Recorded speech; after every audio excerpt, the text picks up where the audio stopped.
Todos los que somos propietarios de un vehículo, hombres y mujeres, queremos mucho a nuestro engreído, ¿no? Así lo llamamos, nuestro engreído. Nuestro engreído puede ser, pues sí, efectivamente, un hijo o una hija, pero nuestro engreído también es un automóvil, un vehículo, ¿no es cierto?, que con mucho esfuerzo lo hemos adquirido y siempre tratamos y queremos de mantenerlo en óptimas condiciones, tanto por el tema mecánico como también por la parte estética, ¿no es cierto? Siempre lo lavamos, sugerimos al lavador, ¿no es cierto?, que le ponga su cera para que el carro esté en óptimas condiciones. Pero esta semana, en Lima Metropolitana y en casi toda la costa, hemos tenido temperaturas que han superado los 30 grados de temperatura. En Lima 33 grados en algunos distritos, ¿no es cierto?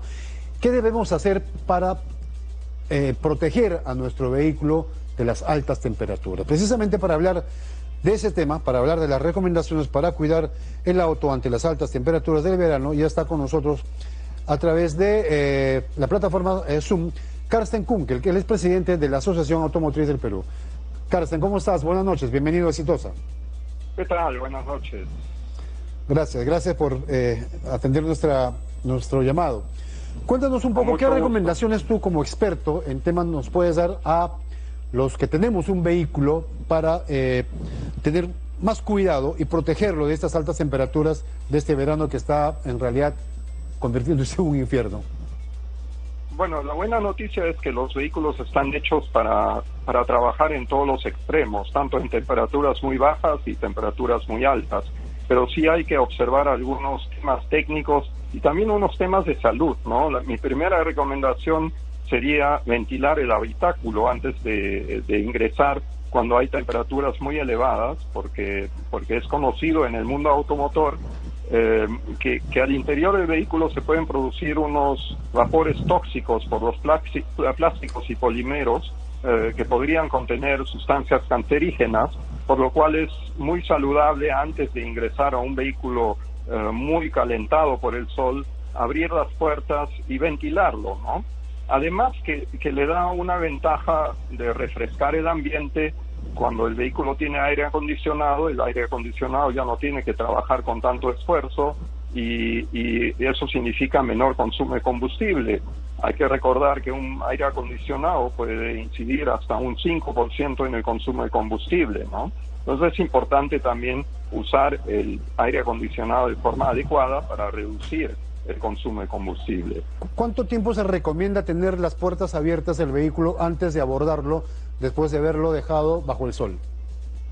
Sí, efectivamente, porque para que airee un poco, porque muchas veces cuando uno ingresa a un vehículo muy calentado por el sol, hay olores que emanan los polímeros que se usan en los tableros, en las piezas interiores, y esos olores, como digo, pueden ser cancerígenos. En los últimos años se ha trabajado muchísimo en eso, o sea, los vehículos más modernos ya no emanan esos vapores tóxicos, ¿no? Pero igual es muy recomendable dejar salir ese olor que se produce al interior del vehículo cuando está mucho tiempo bajo sol. Importante lo que dices, ¿ah? Atento, señor televidente, conductor, conductora que nos está escuchando. Lo que está diciendo Karsten Kunkel es importante. Él es presidente de la Asociación Automotriz del Perú. Airear por lo menos 2 minutos el vehículo, y si es que sentimos ese olorcito al tablero, ¿no es cierto?, a la cuerina que de repente tiene el asiento o las tapas de las puertas, podría ser cancerígeno. Un tema muy importante el que nos está dando en este momento Karsten, porque con las altas temperaturas pueden emanar este olor y podría ser tóxico. Muy importante lo que nos está contando. ¿Qué otra recomendación? Sí, la recomendación es o bajar las ventanas en el momento de salir a conducir, para que justo esos vapores se disipen y no dejar las ventanas cerradas. O sea, se puede hacer abriendo las puertas o si uno está apurado, baja las ventanas por lo menos por 20 segundos y ya el carro va a estar aireado, ¿no? Importante.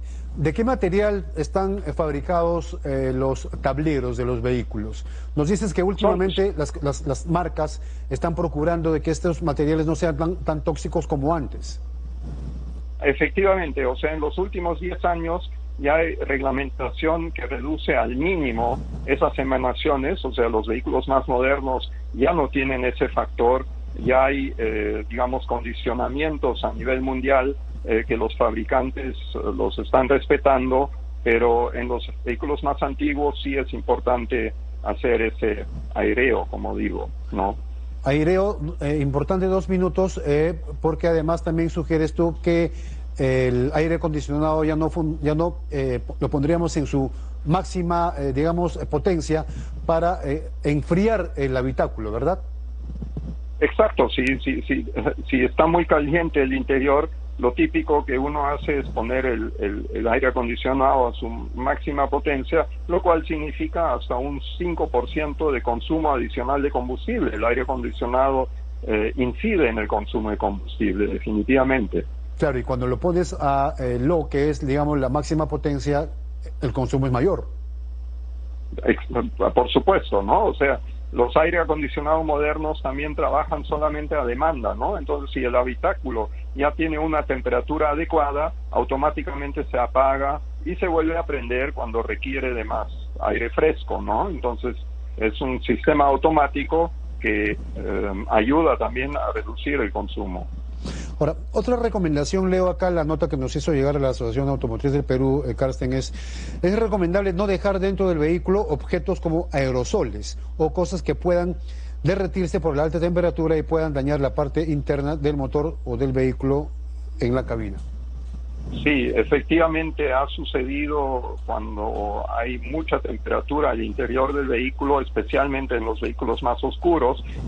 Obviamente se eleva la temperatura interior en un vehículo negro mucho más que en un vehículo blanco y podría, esos aerosoles podrían explotar o incluso incendiarse, ¿no? Lo cual sería gravísimo, por lo cual es recomendable no tener aerosoles o sustancias incendiarias dentro del vehículo, especialmente cuando las temperaturas son muy elevadas, ¿no? Eso puede ser incluso un encendedor de mala calidad que podría producir un incendio, entonces es mejor dejar esas cosas fuera del vehículo, ¿no? Un aerosol, ¿te refieres también a estas siliconas que se suelen echar o en los tableros o en los neumáticos? Depende, porque hoy en día también muchas siliconas se fabrican con el gas propulsor que no es propano sino CO2, ¿no? El CO2 reduce enormemente el tema del incendio, ¿no? Pero todavía existen aerosoles que tienen contenido gas propano y el gas propano sí es sumamente peligroso. O sea, Perfecto. hay que fijarse en el tipo de aerosol. Si el gas propulsor es gas propano, no recomiendo tenerlo en el vehículo. Se debe mantener el adecuado nivel de líquido refrigerante. Eso sí es sumamente importante y creo que muchos conductores se descuidan de eso. El líquido refrigerante también sube el punto de ebullición del propio líquido, entonces en época de verano puede ser que todo el sistema de radiador llegue a temperaturas más elevadas de los 100 grados centígrados. Entonces, si uno usa agua pura, es muy probable que se empiece a evaporar y obviamente en un tramo más largo podría quedarse con poco líquido y recalentar, ¿no? Entonces es muy importante usar el líquido refrigerante adecuado, con la mezcla adecuada, para que justo ese punto de ebullición sea más elevado y se proteja ante la evaporación. Y siempre controlarlo, ¿no? Si falta, hay que agregarle nuevamente. Importante, porque sí, pues, ¿no? Se evapora más de 100 grados centígrados de temperatura y podríamos quedarnos botados. ¿Recomiendas que de cuando en cuando chequeemos, abramos el capó del vehículo para ver el nivel del refrigerante, para no tener emergencias?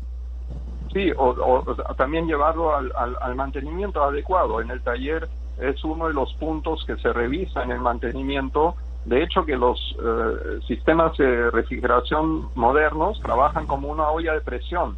O sea, es un sistema presurizado que permite trabajar a temperaturas más elevadas sin que los vapores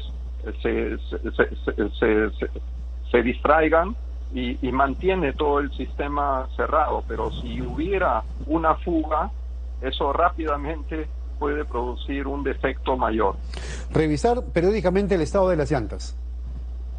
También un punto muy importante, porque con el calor que tenemos también se empieza a calentar el asfalto, y el neumático, la presión de la llanta empieza a subir, lo cual incide en la distancia de frenado. Una llanta demasiado inflada puede tener un efecto negativo en la distancia de frenado, ¿no? Entonces hay que controlar la presión de la llanta para que tenga la presión indicada por el fabricante, la presión ideal, ¿no? Para mantener el nivel de consumo de combustible y evitar una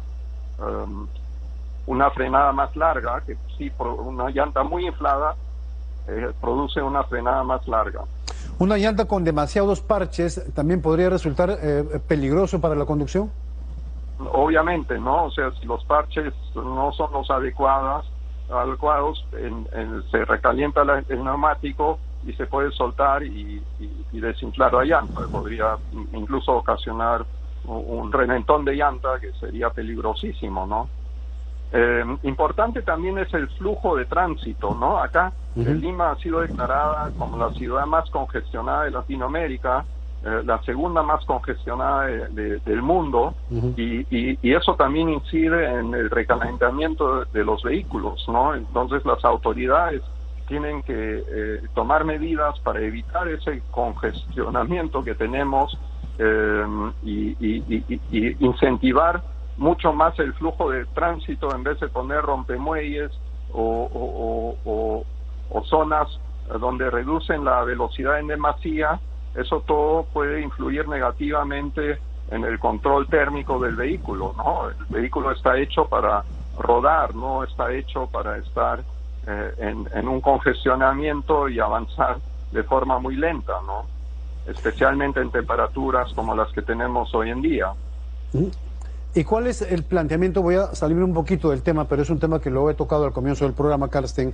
¿Cuál es el planteamiento de la Asociación Automotriz de Perú frente a esta alentadora posición que nos ubica a Lima Metropolitana como la ciudad más congestionada de Sudamérica y la segunda del mundo?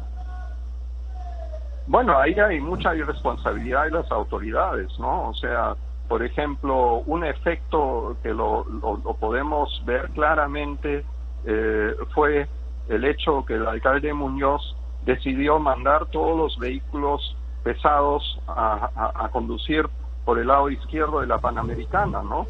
Porque hace 3 años o 4 años no estábamos en esa nómina. Claro. Y eso es reciente, y los conductores, o sea, los vehículos pesados siguen conduciendo por el lado izquierdo del carril, ¿no? Cuando a Muñoz no le correspondía, porque donde ocurre eso, ¿no? Cuando a Muñoz no le correspondía, digamos, administrar las vías nacionales, que es la Panamericana Norte y Sur, eso le compete netamente al MTC. Sí, o sea, ese fue un error gravísimo, y se sigue, no sé por qué razón, sigue habiendo vehículos pesados que circulan por el lado izquierdo de la Panamericana, ¿no? Y eso obviamente incide en el flujo de tráfico. Es verdad, es cierto. Sería bueno hacer una campaña, ¿no? O sea, está mal que los vehículos de transporte de carga pesada circulen por el lado izquierdo, deberían estar en la derecha, ¿no? Para aligerar el tránsito vehicular. Exactamente, sí.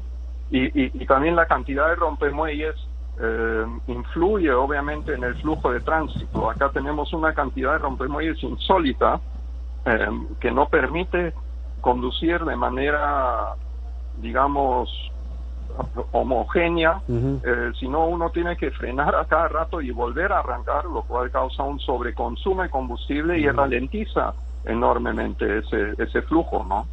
Y existen aún vías que fueron construidas o habilitadas en la época de la pandemia, y se entendía porque no había tránsito tanto flujo vehicular como ahora, ¿no? Pero que en realidad ahora lo que ocasionan es más congestión vehicular porque ocupan una vía, ¿no es cierto?, de avenidas. Mal diseño, obviamente hay muchos diseños viales que están mal hechos, falta semaforización inteligente y los pocos lugares donde hay semáforos inteligentes interviene un policía más inteligente que se hace que trata de regular el tránsito y genera mayor caos, o sea, justo evita el flujo para lo cual han sido hechos esos semáforos inteligentes. Muy bien, Carsten, gracias por estar en la hora del volante. Voy a sugerir una entrevista para hablar de la congestión de repente 1 o 2 semanas más. Gracias por estar acá en... Con mucho gusto. Muy amable. Gracias también. Carsten Kunkel fue presidente de la Asociación Automotriz del Perú en la hora del volante.